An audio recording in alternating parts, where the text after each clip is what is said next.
for your Monday workout, we have farmer carries. And if you are a relatively strong individual, you should be working with the farmer handles because this is going to help challenge that a little bit more, but also build more of that trunk, hip, and back strength. So when working with these, I got a set out here right now.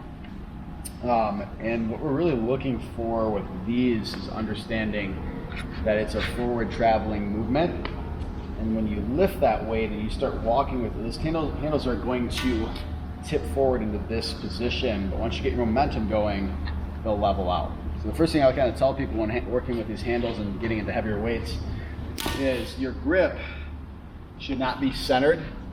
You're gonna actually want to choke that back like an inch and be just off center so that when you grab the weight, it'll tip forward a little bit. And then as you start moving, it'll level out, because the last thing you want is your weight kicked forward or backward in either direction and a plate catches, you're gonna stop immediately. So that'd be the first thing to kind of be mindful of. And as you're doing build-up sets, start playing around with that early.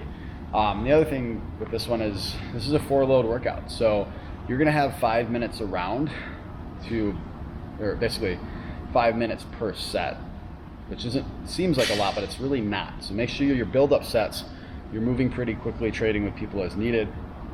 And then when you start to get to heavier weights, the other thing to be mindful of is just the difference in setting up for a farmer carry and initiating that lift. You're gonna use a narrow stance, and it's gonna feel more like a squat off the floor than it is a pull off the floor. So it's gonna be a little bit more with your legs. But big thing is once you get that up, you're gonna lean into it just like you would for a run. And the last thing to focus on is gonna be your footwork. So once you have that weight up and you're traveling, you want to think heel to toe movement, but it to be pretty rapid. And so it's more of like a shuffle than it is a walk.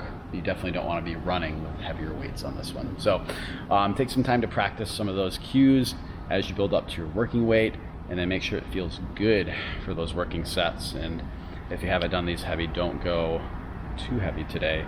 But if it feels good, go for it.